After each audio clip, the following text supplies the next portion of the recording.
함께 보실 하나님의 말씀은 출애굽기 1장 1절에서 10절까지의 말씀입니다. 출애굽기 1장 1절에서 10절까지의 말씀입니다. 제가 가진 성경으로 구약 성경 82쪽에 있습니다.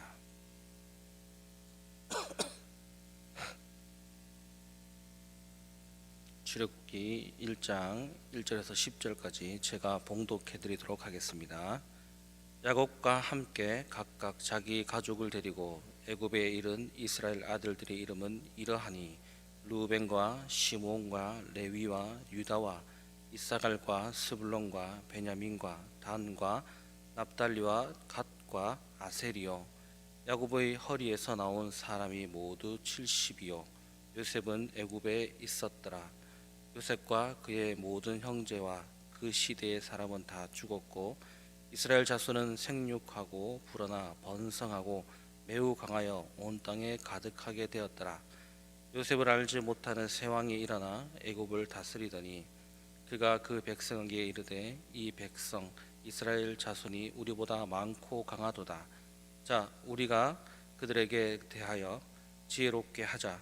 두렵건대 그들이 더 많게 되면 전쟁이 일어날 때에 우리의 대적과 합하여 우리와 싸우고 이 땅에서 나갈까 하노라 하고. 아멘.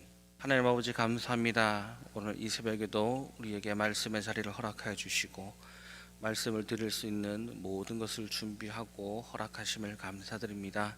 하나님, 이 시간 우리가 하루를 말씀으로 시작하오니 이곳에서 전해지는 말씀이 오늘 하루 나에게 힘이 되고 하나님을 알아가는데 힘쓸 수 있도록 하나님을 깨달아가는데 우리가 알 수 있는 지혜를 허락하여 주시옵소서. 함께 하시며 모든 것 예수님의 이름으로 기도드립니다. 아멘. 신앙생활을 하다 보면 우리는 아무리 믿음이 좋다 하지만 한 번씩 의문을 가질 때가 있습니다. 어떤 의문을 가지는가? 하나님은 정말 내 기도를 듣고 계시는가? 하나님은 정말 살아 계시는가에 대한 의문은 우리 한 번씩 다 겪어볼 수밖에 없습니다. 저 또한 신학교를 다니면서 신학교가 길게는 7년, 짧게는 3년의 과정을 거치게 됩니다. 신학교를 간다, 또 신학을 한다라고 하면 사실 하나님에 대한 믿음이 그래도 웬만큼 있는 사람들입니다. 저 또한 신학을 7년 동안 하면서 두 번의 자퇴를 하고 싶은 기회가 있었습니다. 왜냐하면 공부를 하고 하나님을 알아갈수록 정말 하나님은 살아계신가? 정말 하나님은 계실까라는 의문을 크게 두 번 정도 겪었습니다. 왜냐하면 인생에 너무나 큰 고난이 왔는데 도대체 하나님은 어디 계시는가라고 질문할 수밖에 없었습니다.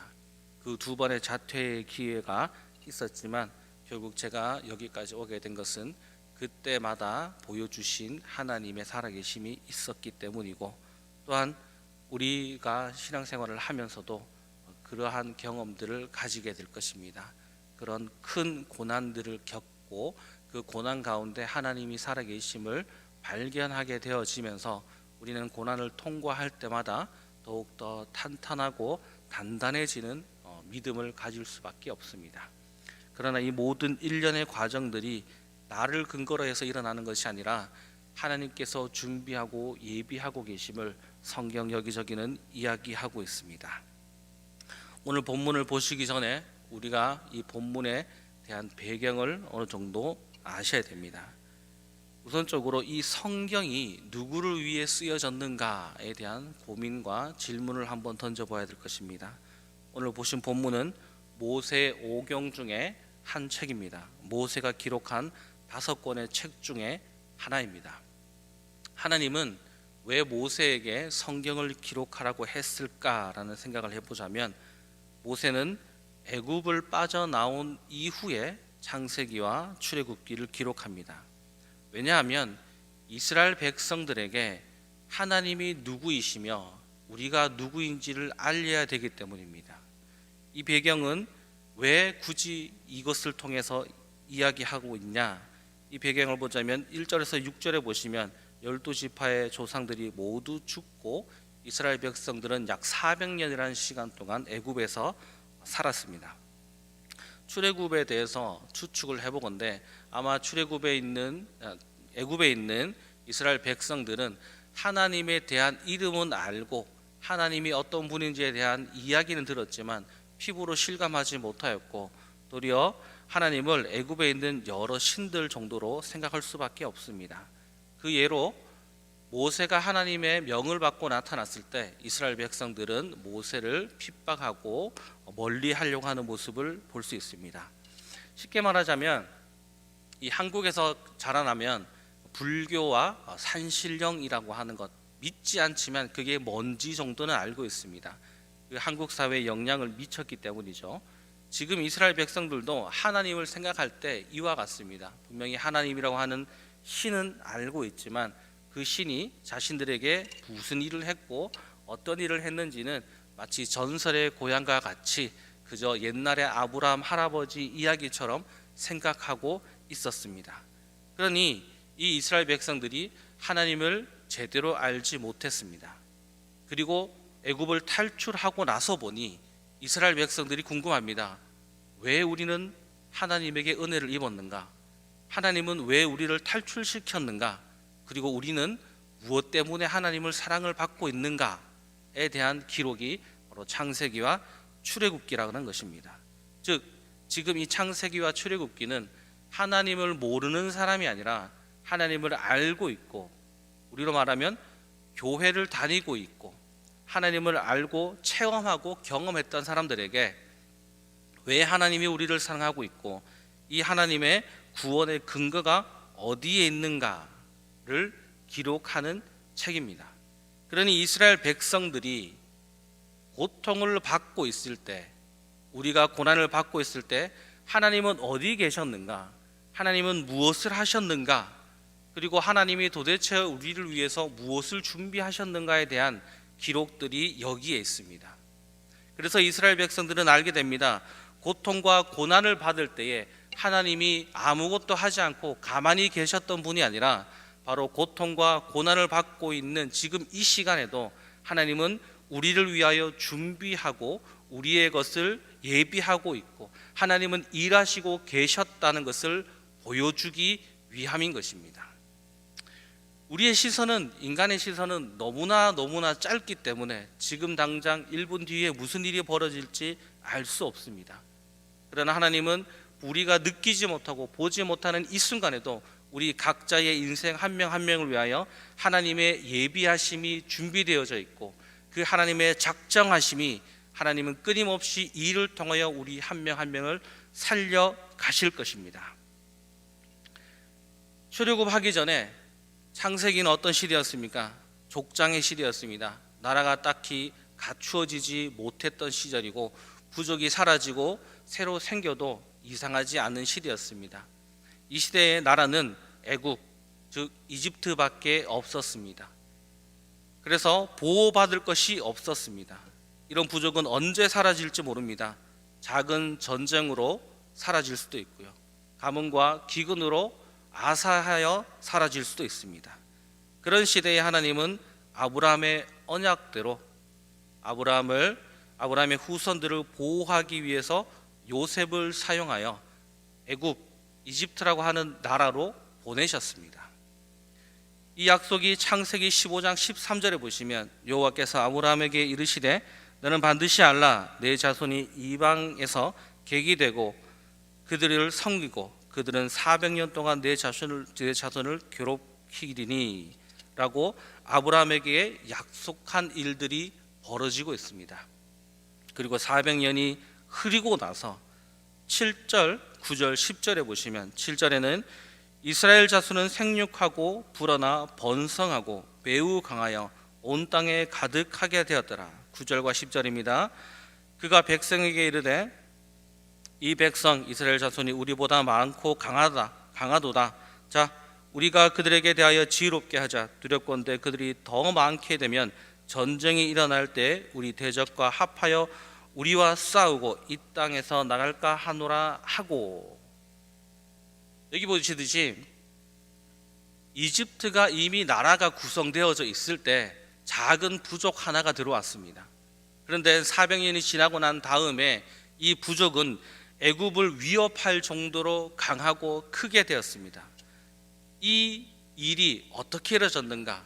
우리는 출애굽기 1장 20절에 그 근거를 볼 수가 있습니다. 하나님이 그 산파들에게 은혜를 베푸시니 그 백성은 번성하고 매우 강해지니라. 아멘.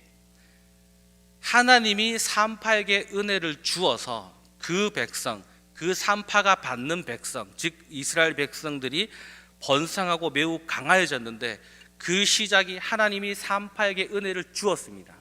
이 이스라엘 백성들이 강성하게 되고 강하여지게 된 것이 이스라엘 백성의 민족의 특징이 아니라 하나님이 그들을 보호하고 계심을 우리는 알 수가 있습니다. 자, 이 모든 배경을 가지고 다시 한번 출애굽을 한 이스라엘 백성의 입장에 되어 보겠습니다. 출애굽, 애굽을 탈출하고 나서 보니 하나님이 왜 우리를 이렇게 지키시고 하나님이 왜 우리를 탈출시켰는가? 그 이유는 하나님이 바로 아브라함과 함께 언약을 맺었고 하나님이 이스라엘 백성들을 선택하였기 때문입니다.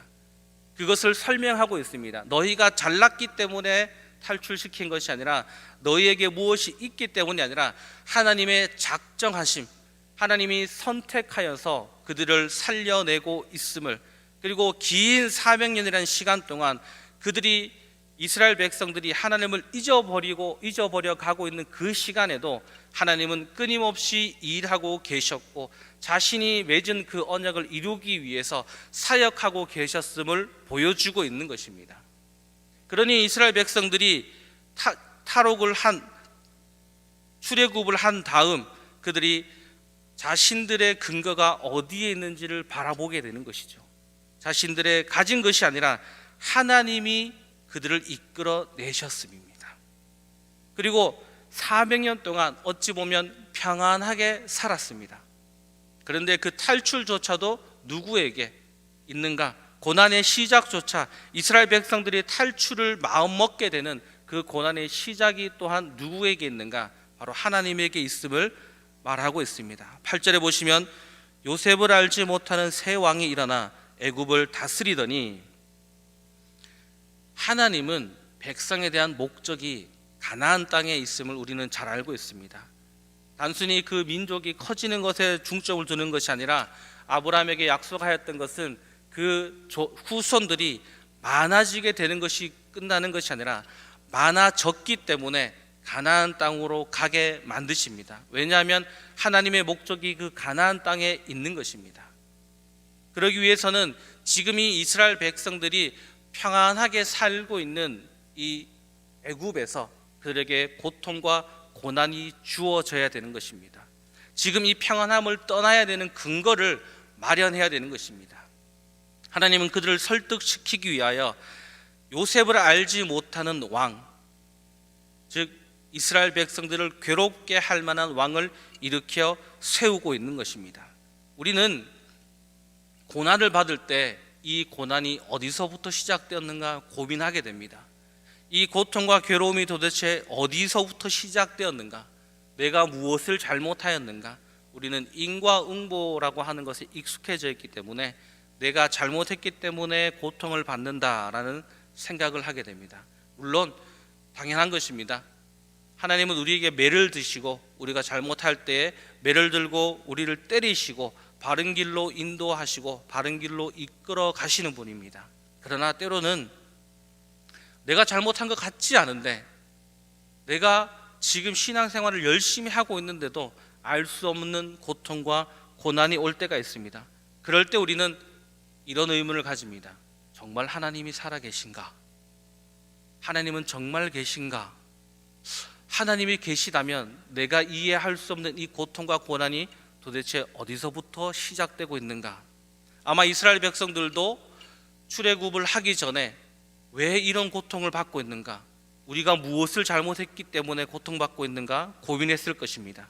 그러나 이 성경이 쓰여지고 출애굽을 하고 난 다음에 이스라엘 백성들이 자신의 인생들을 뒤돌아보았을 때 알게 됩니다. 아, 하나님의 계획이었구나.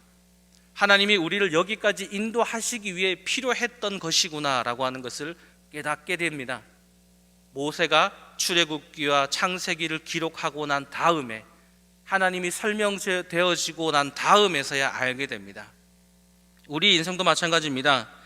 우리 한 명 한 명 인생을 살아가실 때 우리는 가끔씩 혹은 자주 하나님에 대한 의문을 품을 수밖에 없고, 이 고난이 지금 나를 죽일 것처럼 다가오지만 시간이 지나고 나서 기도하는 중에, 우리의 신앙을 돌아보는 중에, 우리 인생을 뒤돌아볼 때 우리는 깨닫게 됩니다. 아, 그때 하나님이 이것을 지키지 않으셨다면, 그때 하나님이 이 고통과 고난을 주지 않았다면 우리는 과연, 그리고 나는 과연 여기까지 올 수 있었는가?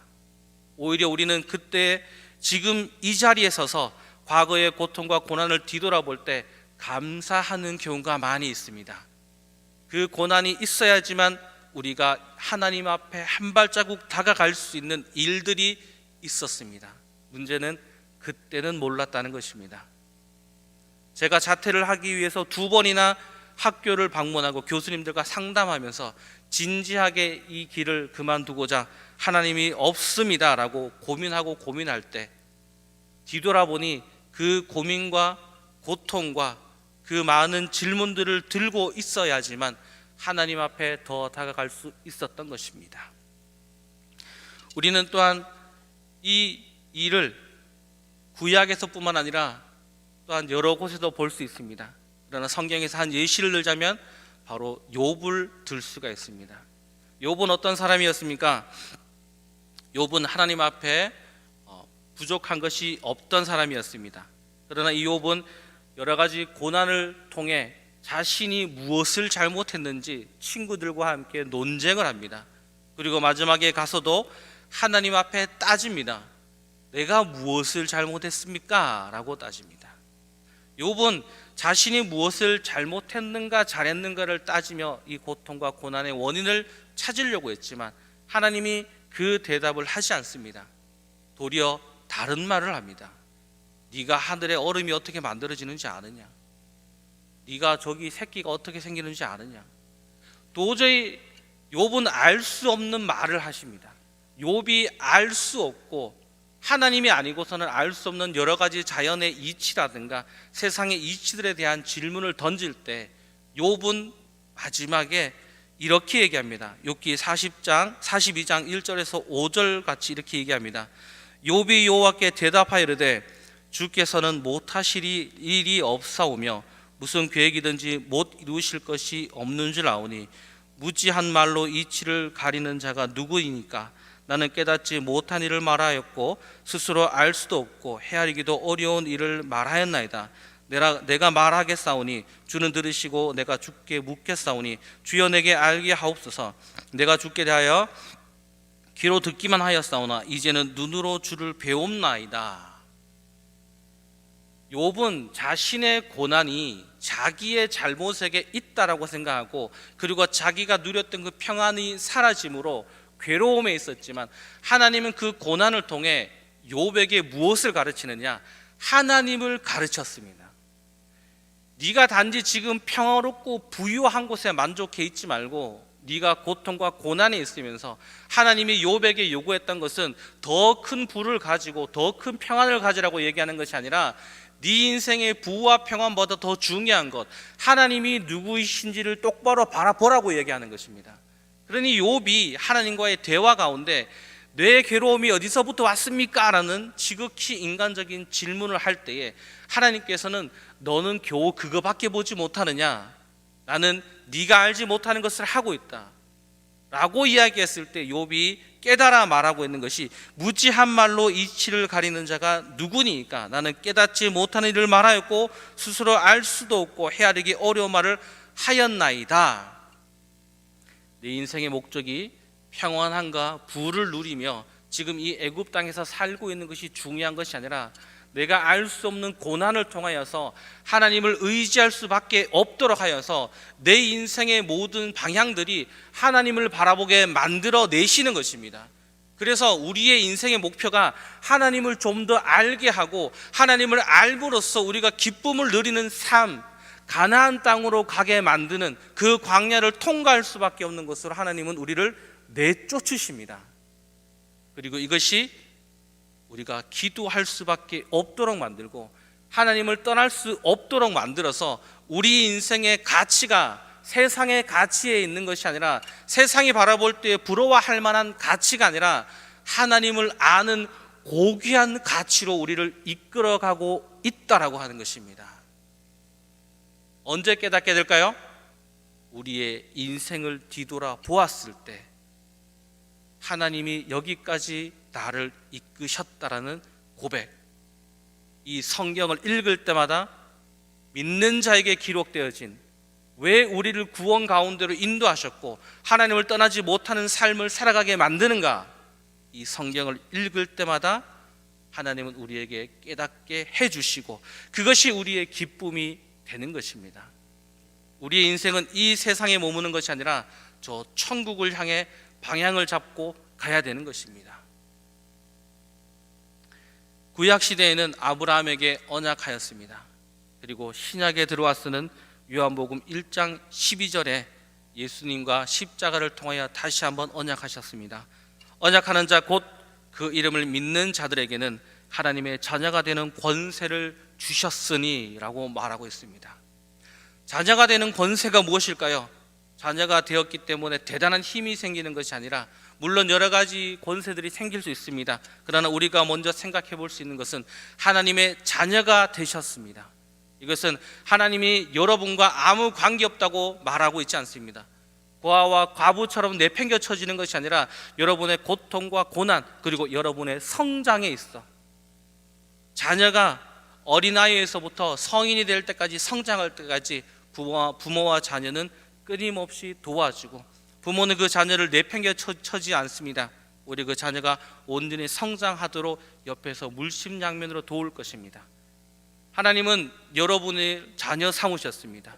여러분을 그냥 내팽겨 쳐주고 그냥 내버려 두는 것이 아니라, 여러분이 좀 더 하나님을 닮을 수 있고 하나님을 발견할 수 있고 여러분의 인생의 가치가 하나님에게 있기를 바라는 성숙한 신앙인이 되도록 하나님은 여러분을 키워 가실 것입니다.